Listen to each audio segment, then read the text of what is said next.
Hello and welcome to episode 29 of the Fandom Podcast. Today we have Josh Hello.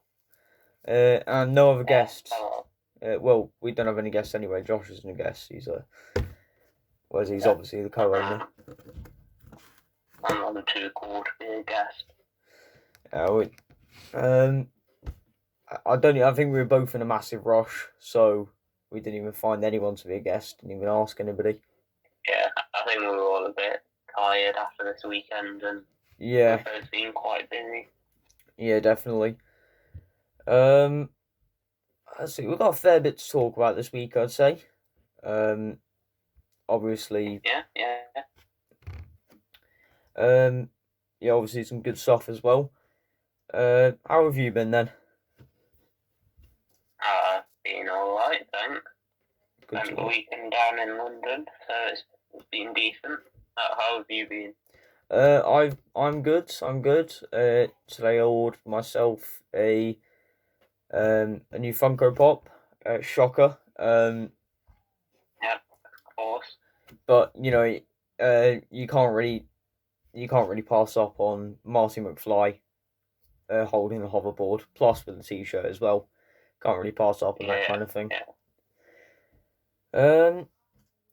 So without further ado, then, do you want to get into Lightyear?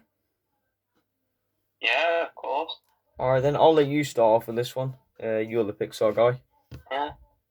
I know this has been a very controversial film. And I found it to be very fun. I really enjoyed it, actually. I can see some of the criticisms. I'd say it's an interesting one because it's still a Pixar film and it's still at the heart of a Pixar film, but it's very much trying to be a sci-fi film. And so it kind of contradicts itself a bit. I think lots of the problems stem from that, the fact that it's going to be like half Pixar, half sci-fi, and so it's not really fully got everything needed to be a proper Pixar film. Not got quite as much heart or like emotional factor as some of the other Pixar films, but it's also not quite fully a sci-fi film. It's not. The story doesn't let it be as entertaining as other sci-fi films, and so it's kind of caught in the middle there a bit. But it's still a really fun film. I'd say lots of the twist near the end with the villain. I didn't really expect that, so that worked for me. I've seen complaints about that, and I can kind of see where people are coming from. What kind of complaints? Just the twist with the villain didn't really work for a minute. I can also see. I can also see that. Yeah, I feel like if you're gonna go like that kind of route, then you gotta give us more detail on that. Which I guess they could have spent another minute talking on that, but that was one part I didn't really understand. Yeah, that's one of the main things I'd say is just if they're just not tried to keep within the restraints of being a Pixar film. If they'd made the runtime a bit longer, because I know this one's about 100 minutes long, like most of the other Pixar films. I feel like if they just made it a bit longer, more closer to 2 hours, like a normal sci-fi film would be, and they'd spend more time like fleshing out the villain, making us understand him more and his motivations. I feel like that would have just worked a bit better. Yeah. I feel like that's one of the areas they were lacking. Fleshing out a villain. One thing I did think about while writing down some notes is it felt more focused towards the other characters than Buzz Lightyear himself. Like you got to think, okay, so this was the brand new film in whatever year Toy Story was set in, and Buzz Lightyear is meant to be the biggest name there, but it was more focused towards whatever Hawthorne. It was like it seemed to be more focused on crew of people. That's the thing. I mean, you could still obviously say it was focused towards Buzz Lightyear, but not as much focus towards Buzz Lightyear. I can kind of see where you're going from there. I can see there was quite a lot of focus on this other team, especially Hawthorne, like you say, but I would say it has got a lot to do with Buzz Lightyear, so I'd say it probably is still a Buzz Lightyear film. Like I can kind of see where you're coming from. I'd say one thing is, and I've seen this said before, as a kid coming out of this film, I'd understand much better Andy choosing a Socks the Cat toy over Buzz Lightyear. Oh yeah, that's coming out of this film, that they'd want that toy. A normal kid would want a Socks the Cat toy much more than a Buzz Lightyear film. Yeah, exactly. If you're 8 years old, this is just an example. But let's say you're that old, and you just walk out of seeing Lightyear, then already you'd probably want to pick up. I don't know. You'd probably want to pick up Buzz Lightyear, maybe, depending on the price. But socks would be your first option, because I want a Socks toy, and I'm 13 years old. Funko.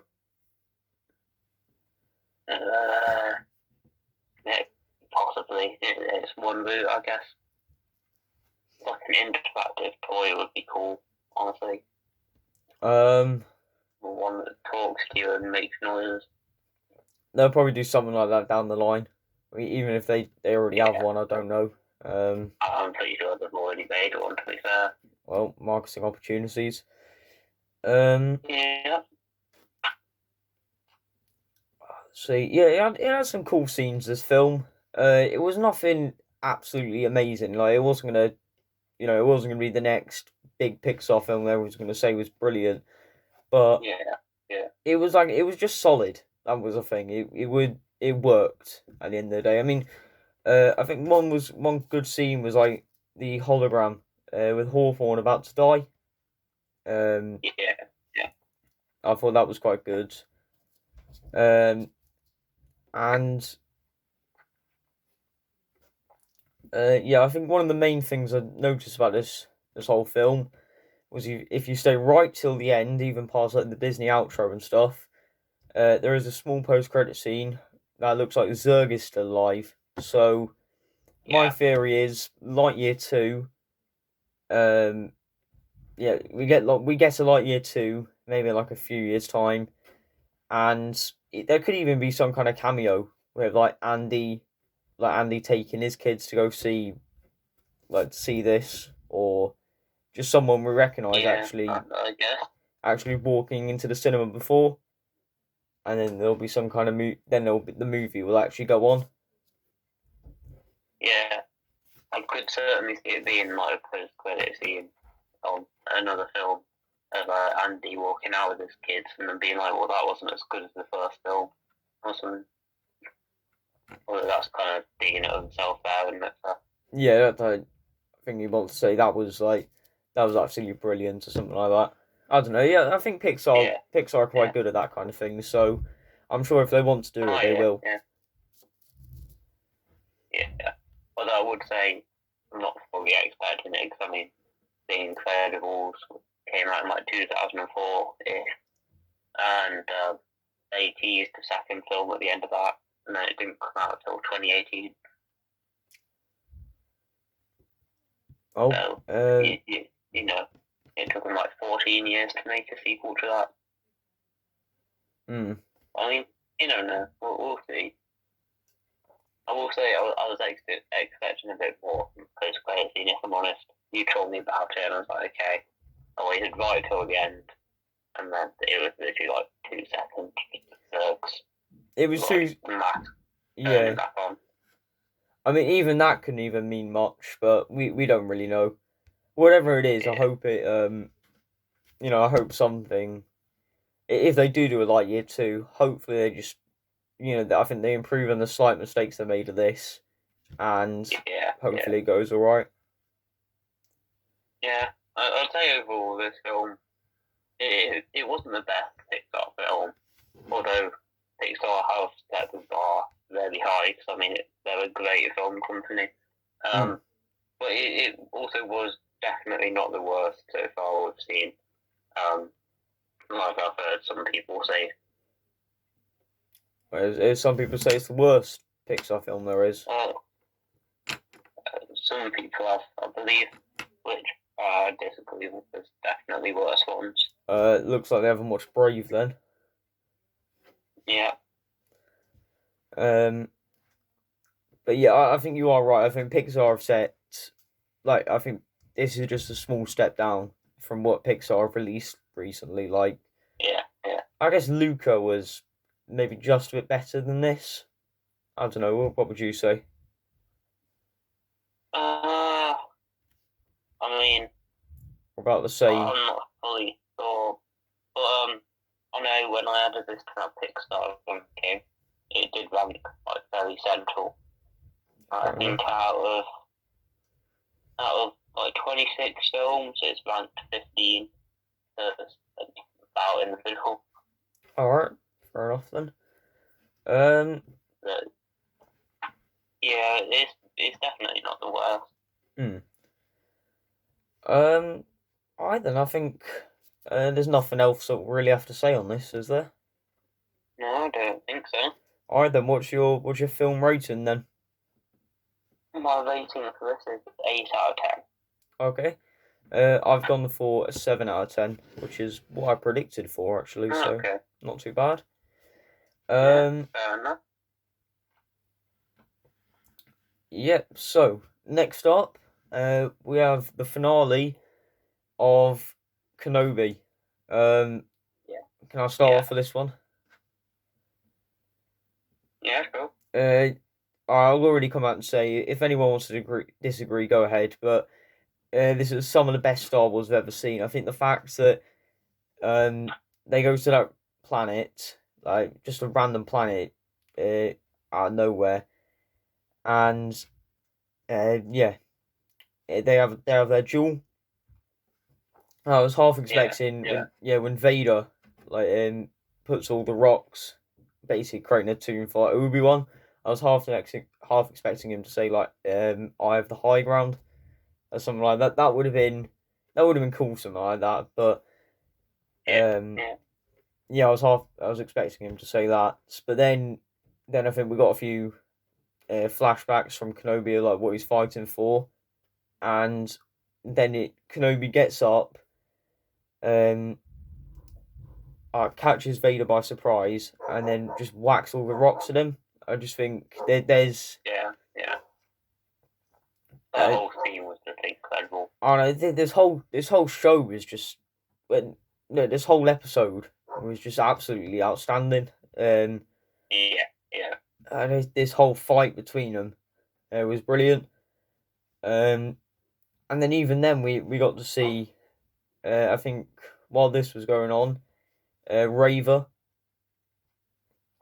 was trying to hunt down Luke, which I don't actually know why. I don't know if it was out of hate towards. I think it was because as we heard last episode, she was obviously a youngling and she wanted to get back at Vader.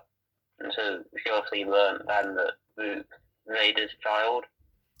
And so I think to try and get back at him, she realised she couldn't get back at Vader himself, so she went after Luke. Yeah, I guess that makes sense. I think probably at the time there was a little bit more of that hologram because they never mentioned Skywalker. But yeah, probably she probably saw a little bit more of it, and that explains it. And so we got a very good scene that reminded me a lot of Rebels, with half of his mask being destroyed, half of Vader's mask. And then that was also one of the coolest parts about this episode. Yeah, that whole scene and how his voice like fluctuates between Anakin's voice and like the Darth Vader James Earl Jones voice. Yeah, I don't think it works with another character. It's like I think some people criticize Hayden Christensen for being a bad actor, but I think he made he made it very iconic. Yeah, For what he did, I thought he did a really good job here as a bit like a Darth Vader and Anakin. So I thought he was very yeah, good personally. I thought yeah. I think he's a good actor. I think people just criticised it because he didn't necessarily have the best writing yeah, in I think in Ewan McGregor said it prequels. himself that he is a good actor, but just I think everyone realizes that the writing could have been a bit better. Yeah, like he was bad speaking from the Shakespeare and stuff, and then talking like stand, like it didn't make too much sense. Mm. And the writing just wasn't great in prequels. Let's see what else is there. I think obviously one of the big talking points, Qui-Gon at the end of the episode, which Yeah. I've got a couple thoughts about it now, but I reckon because we don't actually know how Obi-Wan learnt to be a Force ghost, so I reckon that Qui-Gon teaches him how to be a Force ghost if there is a season 2. They're still waiting to confirm that. I think Yeah. I don't know, but if that's, I think that should be a route that they may try and go down. What they should go down. Yeah. But yeah, I think everything about this episode. I mean, it just they made it full action the whole time, and it's everything that Star Wars should be. That's the thing. Yeah. And I'd say going back to the bit with Raver as well and going after Luke, it was very interesting to see just how normal people, like obviously Owen, who they just how they fight back and just how powerful like the Inquisitors and all of the Empire was. Again, we touched on that a little while ago, but yeah, how powerful the Empire is in the universe. Yeah. And I'd say, what was that? With Qui-Gon at the end, I'd say I was expecting him to come up with like some inspirational bit early on. Like I expected it to be like when he's stuck under all the rocks, he hears or sees Qui-Gon. Yeah, that's why I was expecting. expecting Qui-Gon then, but I think the Yeah, way they worked it probably works out better. I think it worked really well for how they did it because it didn't come off as like easy or anything at all. Yeah. It felt more natural, which is one thing I'd say about the episode as a whole. That's the only criticism I have really. Just they were doing lots of callbacks and like lines and stuff to the prequels, and so at times it just felt a little bit cheesy and a bit forced. But apart from that, it's like it's an exceptional episode. It's really good.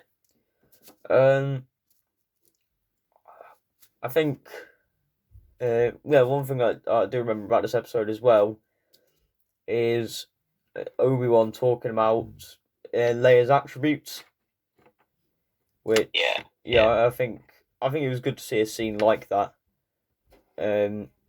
Just to show Leia, and I think we discussed it ages ago, but it makes a scene in A New Hope actually stand out a lot more. Yeah.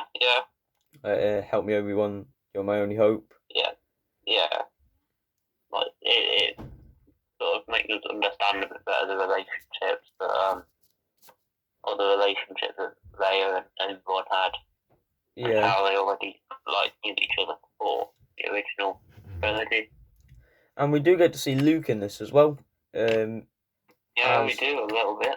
Yeah, as Obi-Wan does say hello there, and then proceeds to give him the toy ship. Yeah. That also helps it really helps to like tie loose ends and helps us to understand how it links back to A New Hope.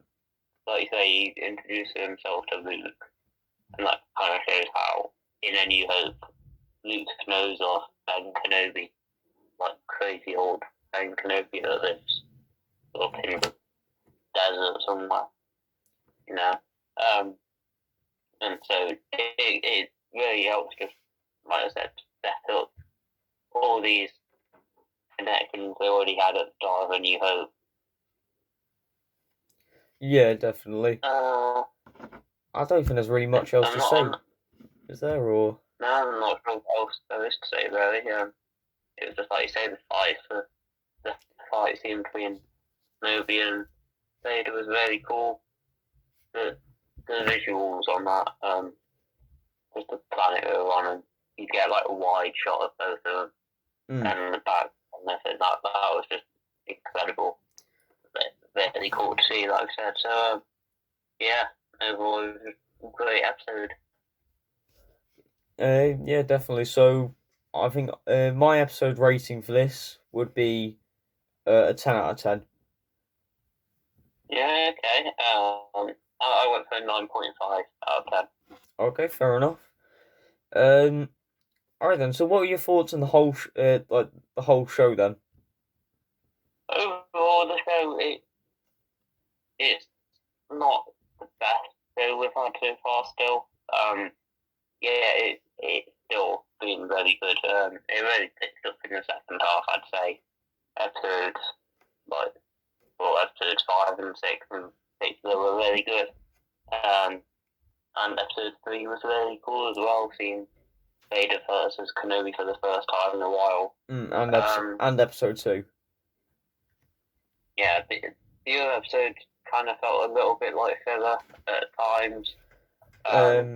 Yeah. And they weren't quite as cool. They weren't quite as good, but they're still quite good. I think I gave them all at least an 8 out of 10 on my rating. Alright then. Yeah, it was a good show as a whole. Yeah. Yeah, I mean, that's about it, really. Alright, I think it just cut out for a second. I'm not sure. I'd say it was a good show as a whole, really. Alright. Yeah, my thoughts on the show. I think episode 5 and 6 were they're definitely two like massive episodes about this, but episode 2 and episode 3 definitely adds definitely quite big. I think episode 1 people had their issues with, but I thought that was still good. Yeah, episode 1 was kind of setting up where we were going off from, so that worked well. Yeah. And episode 4. I know you didn't like it as much. Episode 4 I had a bit of an issue with, just because I felt like we were back in the same place again. So I was hoping from there they wouldn't muck up episode 5 and 6, but they did a brilliant job with it. I still quite liked episode 4. I'd say I liked all the action towards the end. But I can see again why you didn't like it. I mean, we were just in the same place. That's the thing. It's not the Mandalorian where Grogu gets lost every 5 seconds. I think Star Wars need to realise that, you know, sometimes they have to move on from the Mandalorian, because that may be their only good thing, but, you know, I trust them to maybe do something else better. Not better, but something else just as good, or something else really good. Yeah. I'd say what I did like about that episode as well, episode 4 was, had a bit of a feeling of A New Hope again. And I forgot to mention that with Lightyear, but in Lightyear they had lots of movie references earlier. And there's a scene in particular, I think, when they're in like a corridor and there's like guard robots coming and they're like figuring out how to sort it anyway.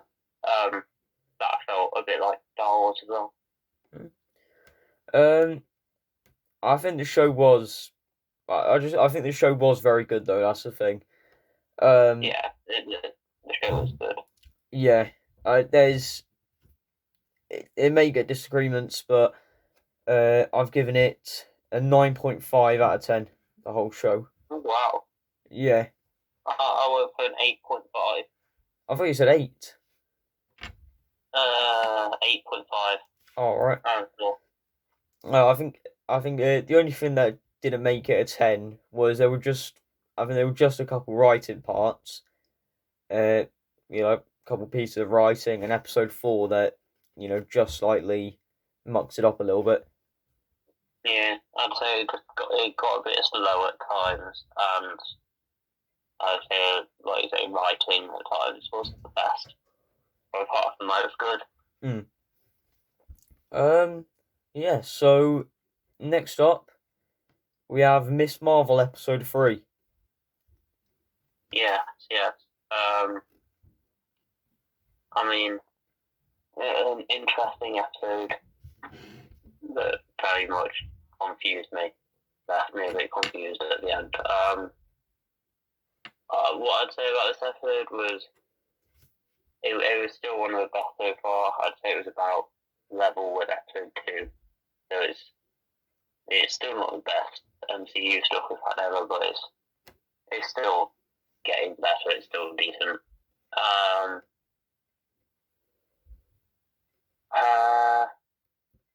I mean, yeah, we've got this whole thing with we finally know like how she's got powers.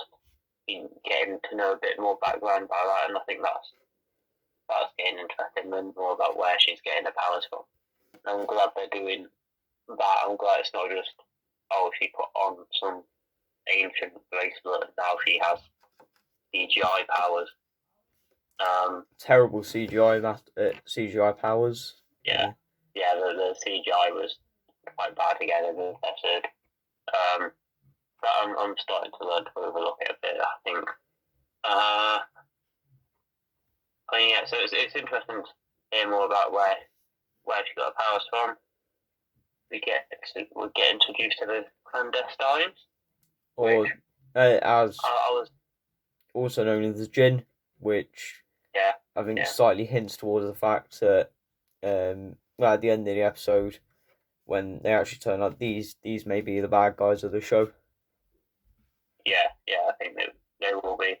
I was kind of unsure about that because at first I expected it to be like a coming of age show and like lots of coming age with a bit of like cosmic fantasy sort of stuff added in, like cosmic superhero stuff. And now we've got the use of the multiverse again, and we've got these people that come from another dimension. So it just feels like a giant leap from this small coming of age show where this girl, she's got powers, just living her life, to now she's got to help these people get back across the multiverse. It felt like a bit of a jump for me.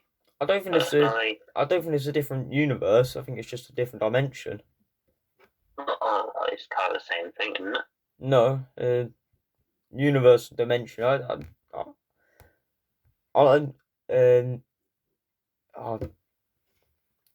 I'll bet everything I have for to say that the universe and a dimension are two different things.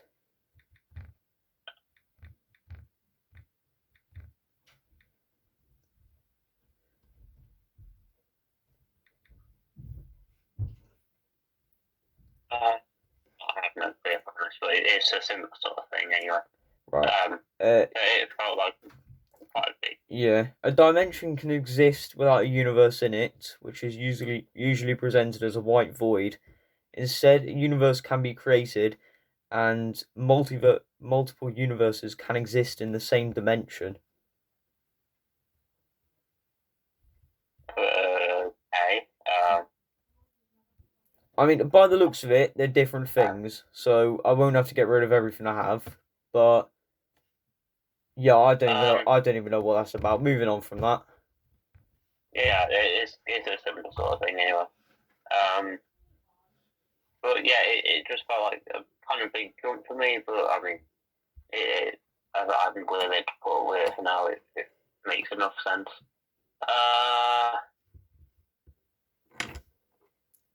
I mean, yeah. Apart from that, we got more action. That was quite cool to see.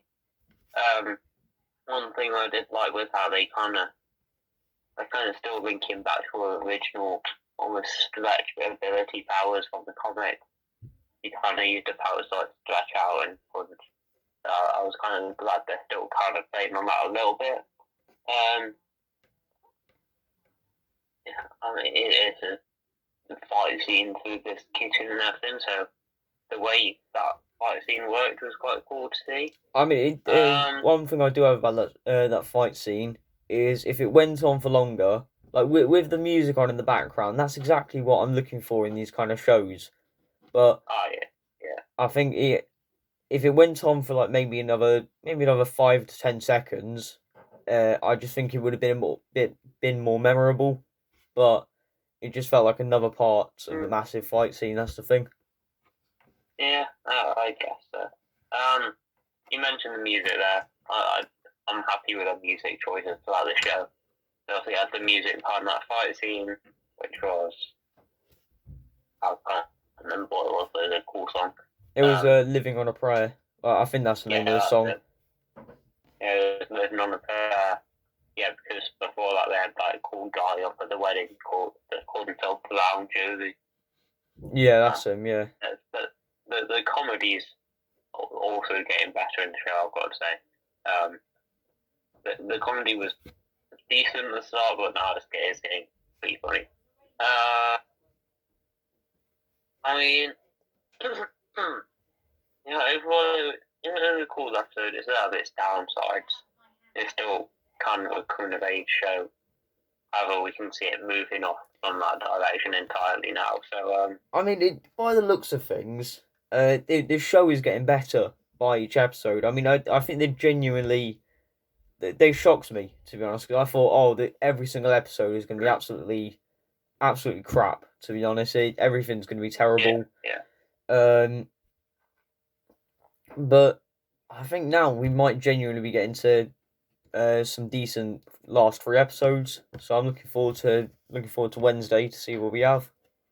Yeah, and it is going to be interesting to learn about some more mythology with these clandestines, jinn, whatever you want to call them. Yeah. And so, yeah, I'm looking forward to just learning more.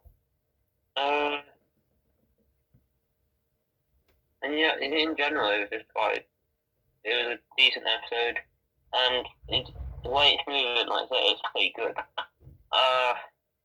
One thing I would say is I've got a feeling it's going to be a bit rushed towards the end in the finale again. Like lots of people have said about lots of Marvel finales. The way it's headed so far, I mean, we're at the halfway point in the show, and yet it feels like it's just starting to pick up. I guess I do agree with you there. I think in other shows, we already figure out what like the main villain would be in the end of the first episode. Yeah. We thought it was the FBI. The FBI don't really look like it, so it's a bit messy. But who knows? That's the other thing as well. Lots of the rushedness has come from in other shows. They've had kind of like 2 villains to face in the last episode. You know, like Moon Knight, we had Amit and we had Arthur Harrow. Hawkeye, we had Kingpin, and we had what's the name? Echo. You know, so lots of them have had like kind of 2 threats to face in this last episode, and that's kind of what's made it rushed. And again, we're kind of starting to get that again because we've got the Department of Damage Control, and we've got these clandestines now. Yeah. So I'd say I'm just kind of worried for the finale that it's going to be a bit rushed again. I mean, all we can do is wait and see. I mean, look, hopefully it turns out all right. Yeah, hopefully. All right, then. Do you want to? Another thing. Right. Just one more thing. The clandestines, their motivations are kind of weird to me. Like, they want to get back immediately to their dimension, even though they've waited like 100 years. 100 years plus to get back, and now they found a way to get back. They want to get back immediately, and they can't just wait a couple of days. That's just a bit confusing to me, I'd say. Yeah, yeah, just who knows? I'm gonna have to wait and see. I'll trust Yeah, them, see what they do with it. yeah, I'm starting to trust it a bit more. So it's starting to get a bit better. Yeah. All right. Then, what do you rate this episode out of 10? I'm for 7 out of 10. Um, This I've one. I've gone for the same thing as well, 7 out of 10. Um, I wasn't on last week, but I'd say it's equal with last week. I'd say last week's episode I'd give a 7 out of 10 as well. yeah. All right. I'm just gonna quickly pause the video for 1 second. Go. All right then, and we're back. Yeah. So, have you got any lit points? Because I've got 3 here, potentially 4. I don't think I've got any. Um. All They'll right probably then. just be the same as what you've got, to be fair. So apparently, the next Avengers film starts filming in 6 months and has the highest budget. Um, Yeah, I mean, it could be cool. yeah, like if we know this off a personal source actually.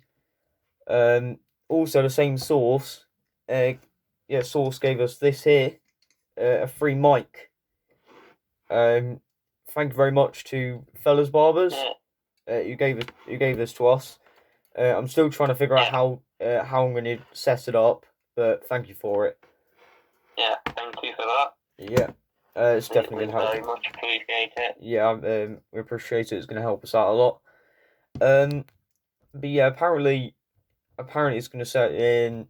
It's going to start filming in 6 months. So I reckon they might announce some kind of Phase 5 thing about the symbiote king, because from what I can remember of Eternal was the post-credit scene, there was some kind of symbiote on the blade Dane Whiteman had. Yeah. There's some kind of almost living thing on it, wasn't it? I'd have to watch it again, fully remember it, but there's something almost drawing away from or up to his hand, wasn't it? Yeah, so that's why I feel like we're slowly getting closer to the symbiote king, and even then even in that Avengers film we may come across the Eternals, something like that, and maybe even come across Arishem. Yeah, I mean, I'm looking forward really to seeing where they take the big team up next, whether they leave it kind of scattered out, where we've got a bit of a multiversal threat and then a bit of a cosmic threat and like a more down to earth threat, or if they like make it one big team up film again. Who they include in it, all that stuff. It's just going to be interesting to see where they take it. Yeah, I think they'll go for the. I think they will go for this like big option here, because I think the multiverse threat will come when what is it, Secret Wars gets introduced. So I reckon that will have something to do with Kang the Conqueror. Speaking of Kang the Conqueror, I've had a quick thought, also from the same source. They told me this. So the TVA from Loki is actually in the quantum realm. I never had thought about this, but yeah, it probably is true. In Ant-Man and the Wasp, we see like a city as they're going back up into actual living form. We see a city in the quantum realm. People reckon that's actually a TVA. So yeah, I've seen this day before, and it certainly kind of makes some sense. So yeah, it could work.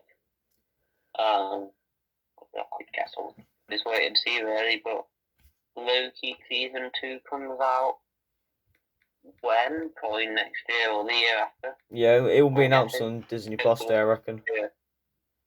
I reckon it'll hopefully be next year, because I think they're starting filming at the moment. So yeah, well, we can just wait for that, and I mean, it like I say, it would make sense, but yeah, we'll have to wait and see. Yeah, so I reckon that obviously Kang the Conqueror is said to be in Ant-Man and the Ant-Man Quantumania, so I reckon Yeah. there'll be some kind of scene where Kang maybe is messing up the TVA or something like that. I don't know. I reckon something like that, and yeah, they come across it, and that's how we see Kang, and then there's that threat of Kang that we see. It'll be something like that, I think. Yeah. Um, but Yeah. yeah, have you Like I got? say, I reckon with Avengers they'll probably go more like scattered out. They'll have like say Secret Wars, Kang sort of threat for the multiverse. Maybe like Alashem or something, like a cosmic level, like Eternals and the Marvels and things. Hmm. And then like down on Earth, they'll probably have like Thunderbolts, like the it one, like Moon Knight, Hawkeye, like Yelena, all those sort of people. Yeah, speaking about cosmic threats. I saw two Celestials in the Thor: Love and Thunder trailer. Yeah. I don't know what they're doing there, Uh, but I hopefully that gets shown in the Thor: Love and Thunder film. Like we get some kind of yeah. explanation for that because we keep on seeing these statues like the Watcher and the Living Tribunal and stuff like that, but there's no mention towards it.